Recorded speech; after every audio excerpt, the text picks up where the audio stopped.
The Bills are 4-2 at the break, but should they be 6-0? Josh Allen has been really good, but what's held him back from being great? Who has stepped up so far, and who needs to step up the rest of the way? And why we might not learn that much about this team over the next month. That's all coming up on this week's edition of the Buffalo Plus Podcast.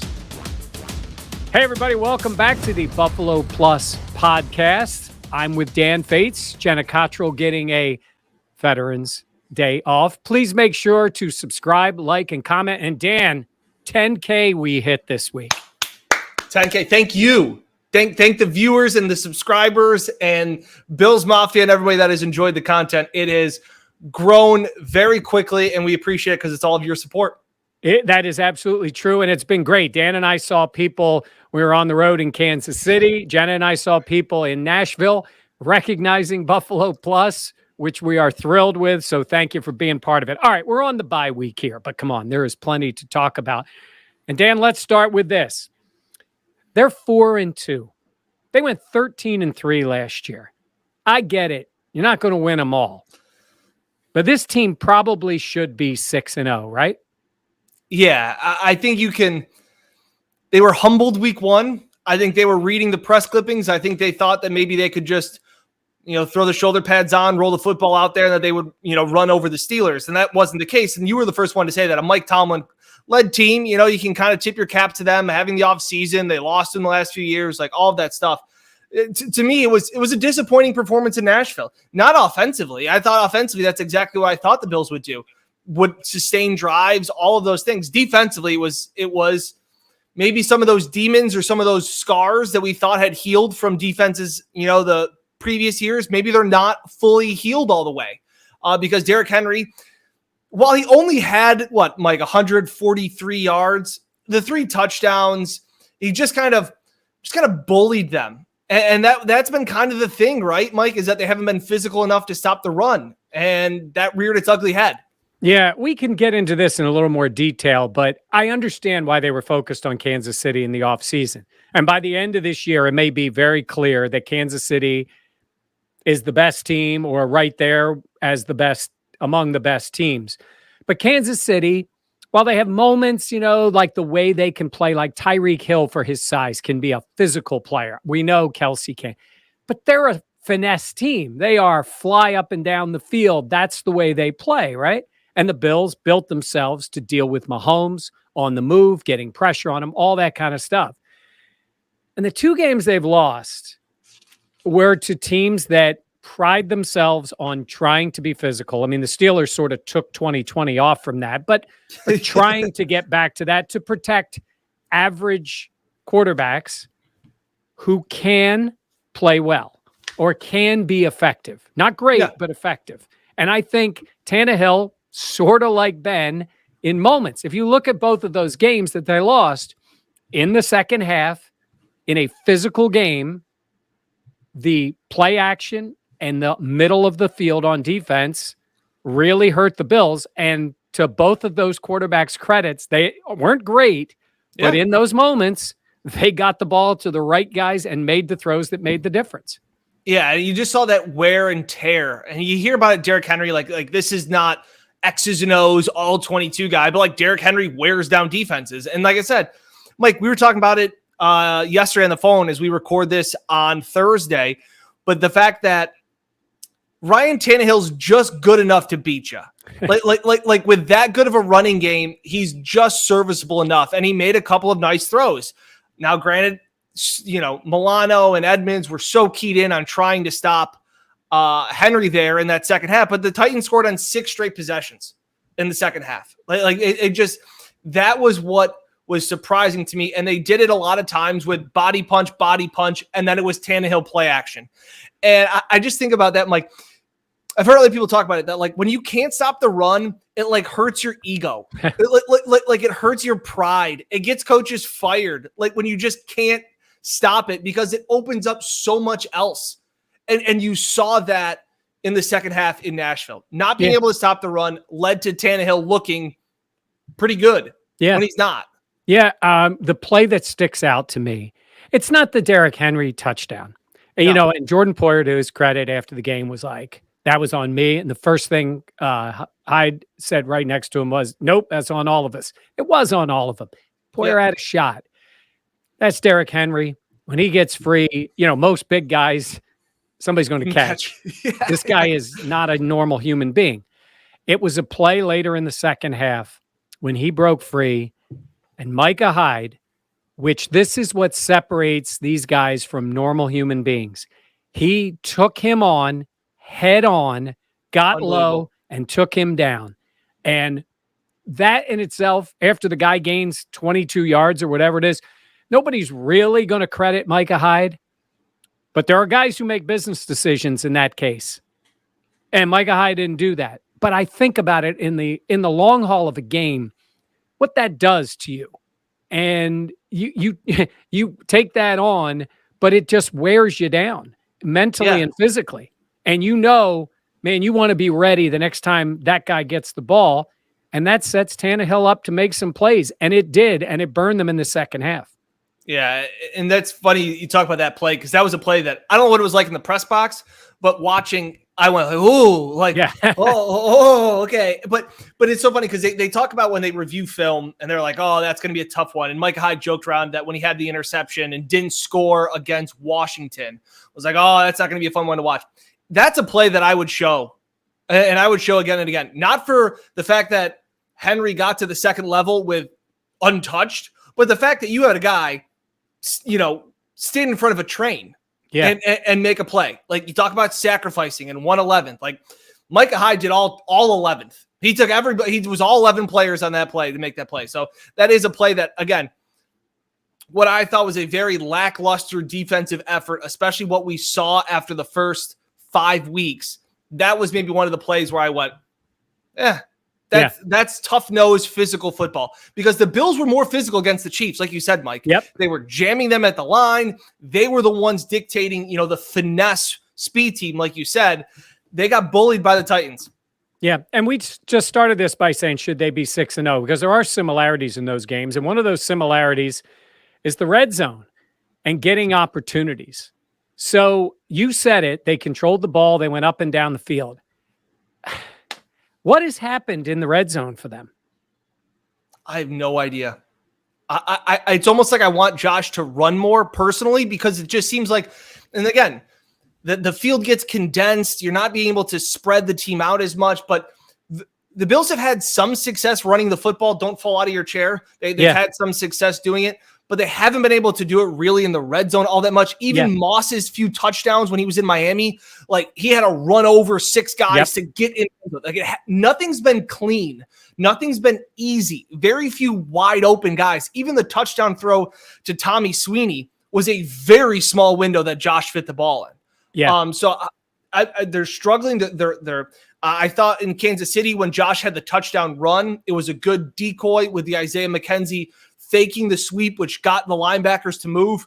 They're just not being able to find anything easy. And I don't know what it is, because they have no problem marching up and down the field. Well, I think it's because you got a little more space too, and they have great route runners and they do that. But to your point, it's quick decisions. And I do think this is where running the ball effectively, that's when we talk about. So, big numbers. Look, you don't have Derrick Henry. You're not that team. You've got Josh Allen. You've got Diggs. You've got great pass catchers.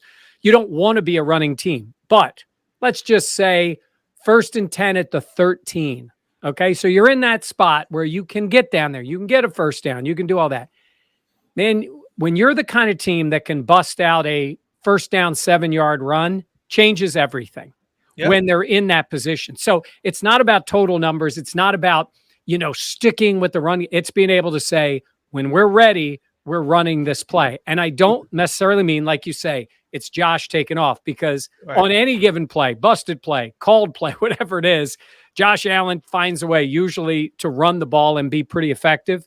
But I do think that hurts them a little bit there. And they've had more success. Now that I'm thinking about it, the plays that, and if you're listening or watching, I go, it seems like the plays they've had success in the red zone. I'm thinking of touchdowns to Emmanuel Sanders, touchdowns to Dawson Knox. Josh has rolled out. Yeah. Like they've gotten him on the edge, where as a defender, you then have to make that choice. okay, am I going to go to try and take him? And then it opens some guys up. But like I said, Dawson Knox caught 2 touchdowns right in my face. Emmanuel Sanders has caught 2 touchdowns where Josh has rolled out and made throws from tough angles. But it's almost like getting them out in space, getting Josh moving, makes that defense have to recognize for a second, like, okay, what am I doing? And then their decision, Josh can do the opposite. So maybe that's more of it. I'd like to see maybe even more play action, but it just seems like where we always want Josh to kind of sit in the pocket, be that guy. It's like in the red zone, it's backfired because nobody's been getting open in tight spaces. And we've talked this to death a little bit, but if people hadn't heard what we were thinking, in terms of the end of that game, going for it, I have no problem at all with them going 100 out of 100. But if I think about it a little bit more, Josh went with the sneak. You know, I heard Mitch Morris. I was standing there for the interview. He was asked, was that a play called? And he wouldn't really answer it. He just said, that's not for me to say. I think Josh, in my opinion, watching the way this team operates, I think Josh has certainly had an option. If he sees something, he goes from the shotgun, gets up tight, goes in, boom. And let's be honest. It's easy to say, well, I would have handed it to Moss or I would have done this. If that doesn't work, everybody's like, you got a 6'5" quarterback, you do the sneak. It's worked a ton. I think he saw something there. Mm-hmm. They didn't have the advantage of because that last play was sort of controversial where they spiked the ball. If he could have jumped right up and done it, I think he gets it. He sort of slipped. Dion got knocked in. I mean, a lot of things went wrong on that play. But my point was going to be, do you play action there and go for the win? Go to the end zone. Because even if you get the first, it's not a touchdown. So you'd have a few more plays, and then maybe if you got stuck, it was 4th down or 3rd down with 5 seconds left, you just kick the field goal. And at that point, but man, I just think quick play action, Josh on the move. At worst case, he runs for the first down. But that's Tuesday morning quarterback. Hey, that might have been the play call. Yeah. I mean, Daboll loves this, but he ain't telling us what the play call was there. But Josh jumped up. They trusted him, and it didn't work. That's the thing, too, is that because I think it's the bye week, we didn't hear from Brian Daboll. I imagine we'll hear from him next Monday, but this week it was just Sean McDermott. Yeah. And obviously, I was a guy that had the Bills minus 3.5 in the first half. So I wanted them to go for the 2-point conversion at the end of the first half. But it was funny because I thought that was a time. Obviously, my money was involved. But when it was 12-10, I thought go for 2 there. They ended up, coming up short. It's just one of those things where, Sean McDermott was even asked about it. Like, what do you think about this? You go back and think about other decisions, settling for field goals then. I really didn't think – I'm not going to be concerned about any of the coaching decisions that were made really in that game. No. And again, and give Sean McDermott credit, too, for the way that he handled the play before where the ref signaled first down. I think this needs to be addressed. Like, the ref signaled first down. Josh got fired up, and then they took it back. Yeah. And Sean McDermott was asked not about the call, but the process that it took, because he went up to Clete Blakeman after the game, and Jenna got a great shot of it that he was talking to him, and you're like, what is he talking to him about? And it's like how it got radioed in from New York to say, hey, look, the spot is wrong. He's short. You need to now get that play across, because the Bills are thinking that it's 1st and goal. These are the plays that we've got going in. These are the scripted plays. Now all of a sudden it's 4th and 1 or 4th and inches. That's a different play. Yeah. And a lot of times, Mike, like you said, which is a great point, Josh has been so good. He was 13 of 14 on 4th and 1 sneaks. A lot of time it's because of the sneak ability of it. It's the quickness. It's the, hey, we're a yard short. Let's go. Come on, right now. Instead of, all right, guys. Yeah. I'm sneaking it. And he slipped, because I haven't seen Josh go low at all on those. He's 6'5". He goes up. Yep. Again, if it's at the goal line, you can reach over. Correct. Can't, because it's either in or you lose the ball. But you can't just reach the ball. But, hey, look, we saw Josh in Dallas fumble it and still make it on a play. I mean, he's had the ability to do it. It didn't work. I still don't understand. And then spotting the ball, the clock was stopped. It was out of bounds. There was no reason they didn't measure. I I mean, typically the refs sometimes look like they're totally lost, but this game's not on the refs. It was on the Bills. So that being said, look, and I'm not one of these guys that thinks the Titans are a terrible team. I think they can be tough. I think they have some really good players. They were at home. It was loud there. I'm sorry. I saw people saying 60-40. There were a lot of Bills fans there. It was 75-25. It was still a Titans crowd. That's still a lot of Bills fans, but it was not it was loud when they were on the field at the end of the game, and they moved the ball very effectively down the field. That's good practice for what's going to happen later. You'll just want to finish the drive. All right, let's get to Josh. He's had some moments where he hasn't been great, but even the other night, he made some plays. The throw 100%. Throw to Gabe Davis on the last drive, the throw to Beasley. You don't see many guys. Yeah. The throw to Beasley on the run. Again, just more wow plays. Again, we're going to nitpick because that's what we do. And that's the level of that he's playing at. But Mike, the one thing I saw, and we had talked about on the phone, there was a little bit of a sense of hero ball on the last few drives when different kind of hero ball, right? Correct. Mature hero ball in the sense of coined a new one. Yeah, it wasn't Houston hero ball. This wasn't running around or anything like that. This was a sense where I think, and like I said, you talk about, it's funny. I was listening again to Trent Dilfer. He was on the Ryan Russillo podcast, and he talked about how so many teams look so good early coming out the first series. And we saw it with Miami in the London game. Tua looked phenomenal, marched down the field. He scores on a 75-yard drive, and he was awful after that, the rest of that game. And they talked about the fact of scripted plays and staying scripted and how you can only script so many plays. But then he goes, what happens is that emotion weighs into the game. Like Josh was doing so many good things, but I think when he got the sense that the defense just couldn't get a stop, it was almost like, all right, we got to get 6 here. I got to make a play. I got to make a big play. And it wasn't this hero stuff. But what I saw him do, and we had talked about it on other shows on the Buffalo Plus YouTube channel, the fact that he wasn't taking the cheese. And it's that expression that we've said before. It's an expression of take what is given. This isn't like, oh, you're going to get caught in trouble. The expression is take the cheese, was just take the 6-yard pass to the guy that's wide open instead of trying to wait until the guy that's 25 yards down the field gets open. And Josh said it. I asked him one of the times, and he goes, you'll never go broke taking a profit. Take the 6-yard profit. Don't try and get the 21-yard slant route that's double covered. I'm going to take that shot. And you saw Josh Allen work from deep in the field to short in the field when you really want your quarterback progression to be what's in front of you and then work deep. And I saw just a couple times where the O-line gave him protection. Josh had time. I saw Tommy Sweeney open on the far side or Cole Beasley open for 6 yards, and he didn't want it. He wanted the 25-yard throw down the field. And Josh is connected on a lot of those throws down the field, but I saw where they kind of stalled a little bit in that second half where I went, he's not taking what the Titans are giving him. And the Titans weren't going to get beat, and he wasn't taking the little throws, and that led to a couple punts, which, this was a game that came down to the final possession. And you watch Brady all the time, and everybody talks about when Brady gets it, or even Rodgers, they have the ability to send it downfield. They have the ability to find the guy. But when they start a drive, you go, here we go. Brady needs 2 first downs to seal the game. This is what he's done. And the first play, you see bad teams. Guy drops 7-step drop, waiting, because they need 75 yards. You see Brady stops, little pressure. Yeah, because he's dumping it off to Fournette. And it used to be Falk, or it used to be, whoever that he was dropping the ball off to. And 5 it's yards. an 8-yard gain. And boom, they're moving.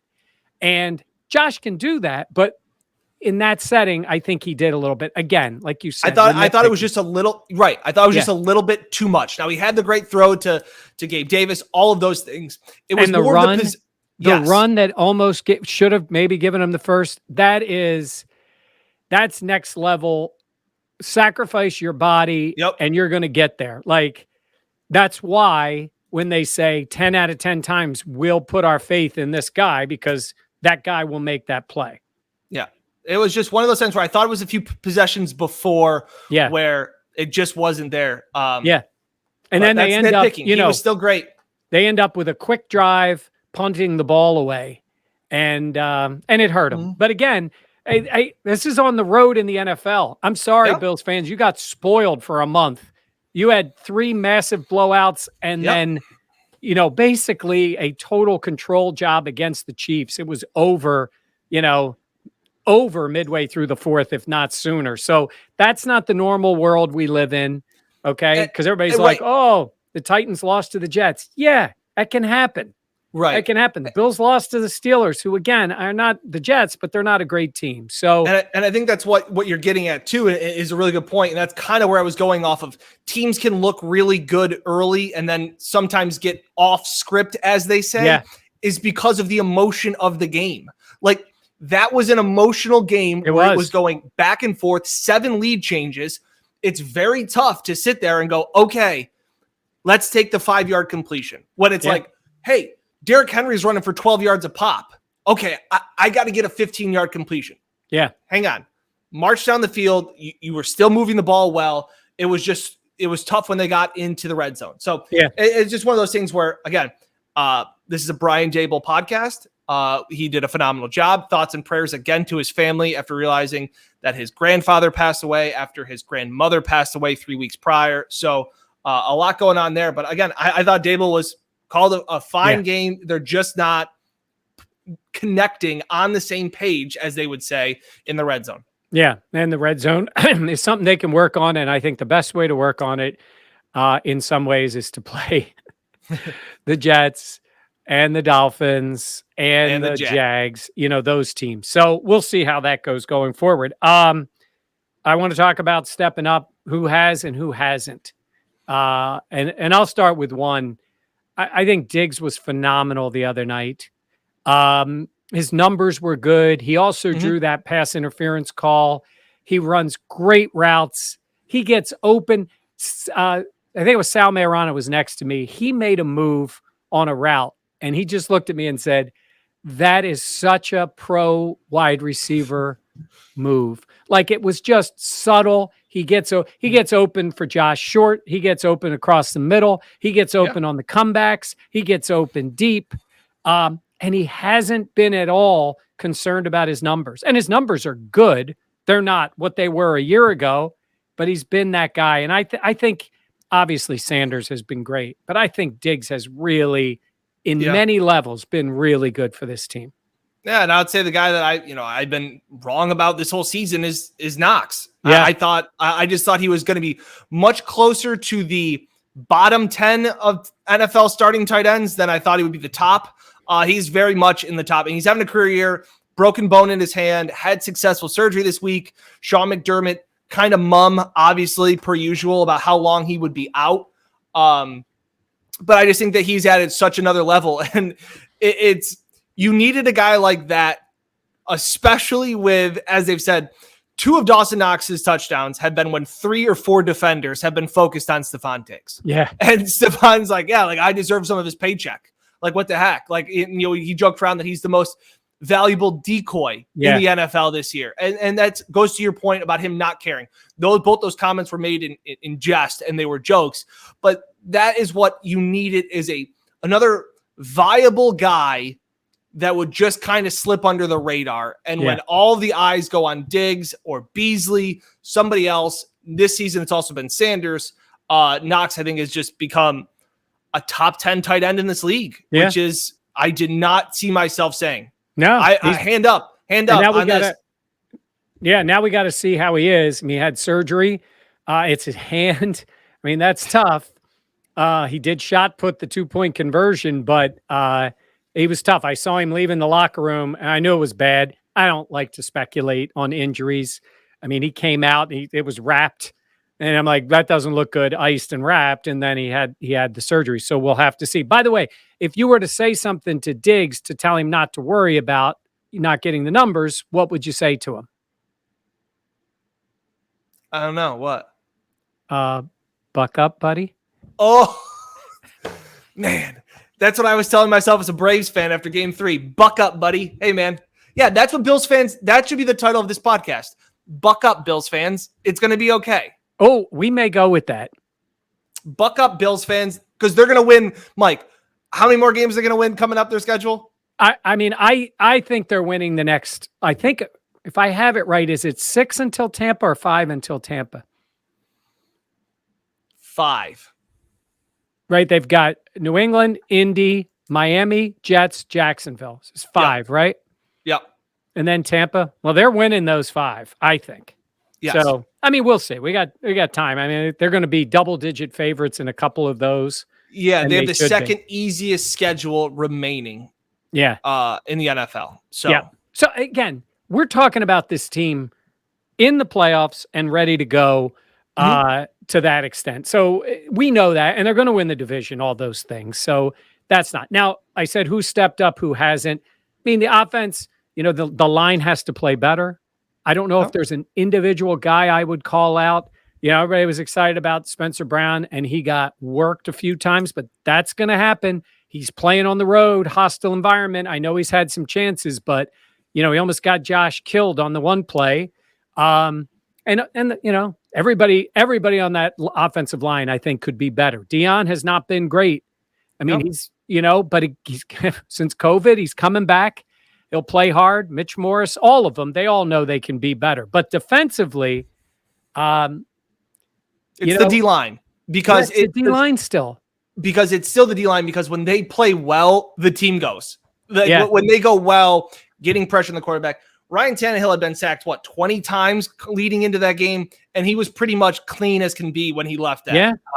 That is troubling. And like I said, not all wins are created equally. Not all losses are as equal. I know there are a lot of comparisons to the heartbreaking loss in Arizona last year before the bye, going in, comparisons to this loss in Nashville before the bye. And the only comparison is that it's a heartbreaking loss before a bye. Yeah, I think that's the biggest thing is you got to eat it for 2 weeks. You got to sit there and go, that's what we live with coming off a bad loss. But yes, the way they lost, the circumstances, because that game ended on a sort of a fluke play, a great play by Hopkins, but a fluke play. But it also ended offensively with Josh putting together a masterful drive. 100 and the touchdown throw to Diggs to give them the lead. I thought that Arizona game, the Bills played phenomenal. They played above what they were playing.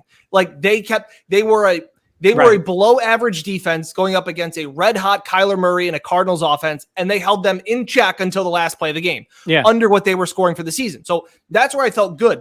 This was the kind of game where I wanted more out of this defensive line, because when the Bills have gone so well for these last 4 games, it was pressure, it was sacks, it was stopping the run, all of those things. I didn't really hear Ed Oliver's name called much. Star Lotulelei had a tackle in the first drive. Yeah, early on, Jerry Hughes was big, was getting a lot of pressures. I think it looked like the D-line was in really good shape, and then it went south.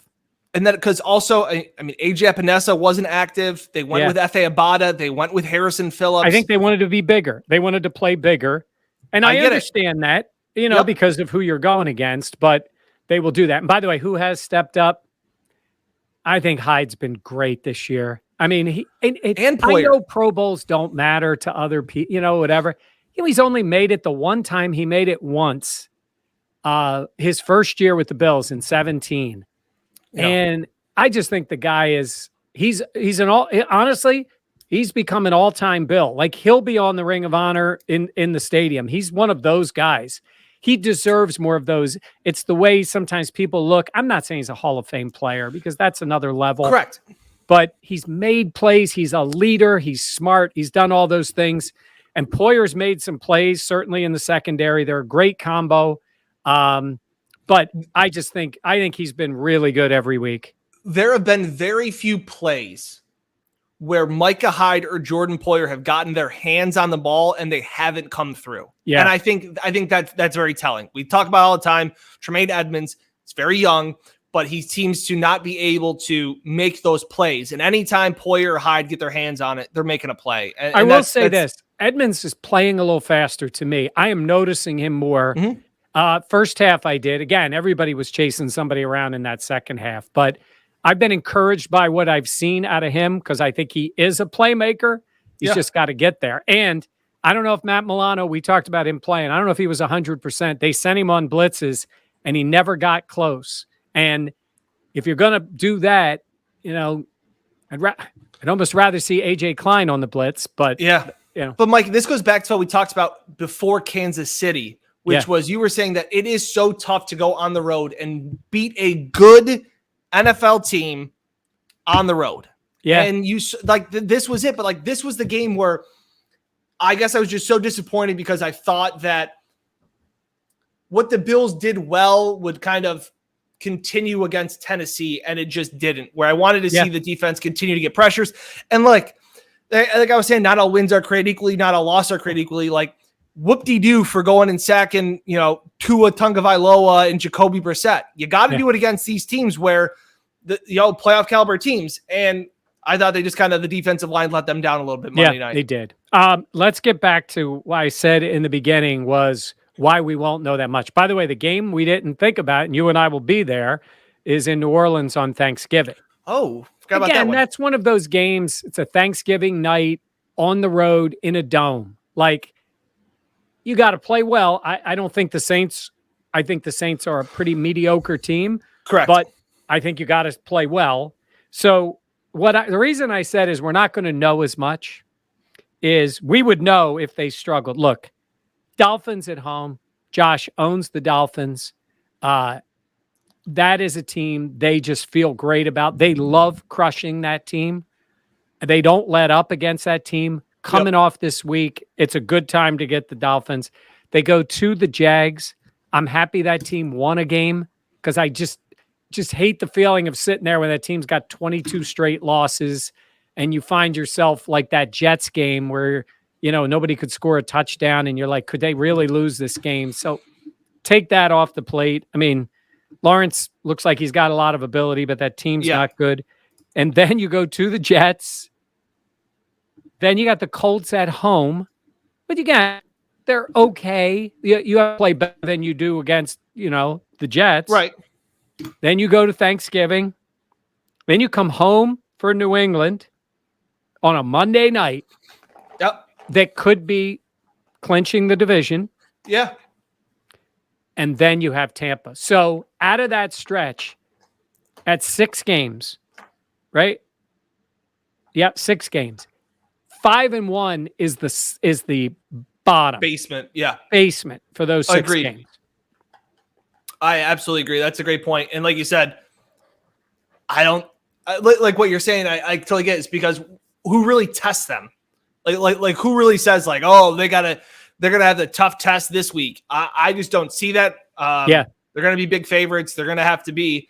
But like I said, they were touchdown favorites against the Titans on the road. Yep.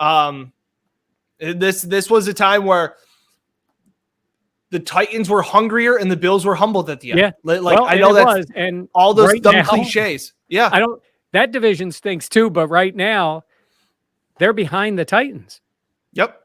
Same record. But again, and then you look at the rest of the schedule, I mean, you do go to New England, you got the Falcons at home, Jets at home to end. Like they're going to be fine. Bills fans, your team is going to be fine.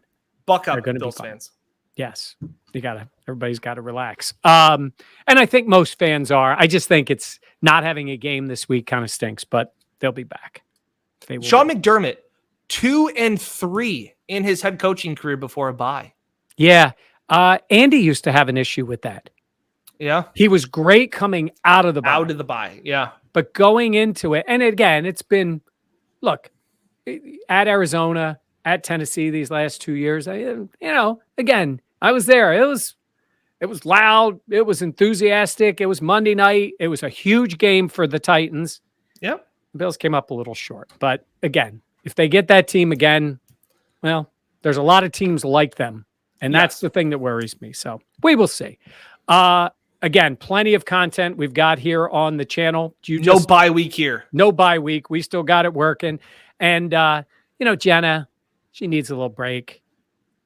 She got tired from Top Golf and Nashville Hot Chicken. She's in that club, a club you will be joining very soon. What's the club? Is it an age club? Oh, yeah. I'm the only 20-year-old left in the Buffalo Plus team. By the time some people watch this, you may not be. Okay. Yeah. It's close. It's The closing Braves. fast. Yeah. Go Braves. Go Braves. We'll see what ends up happening. All right. For the resting Jenna Cottrell and for Dan Fetes, I'm Mike Catalana. Thanks for watching. Make sure to like, comment, and subscribe to the Buffalo Plus YouTube channel.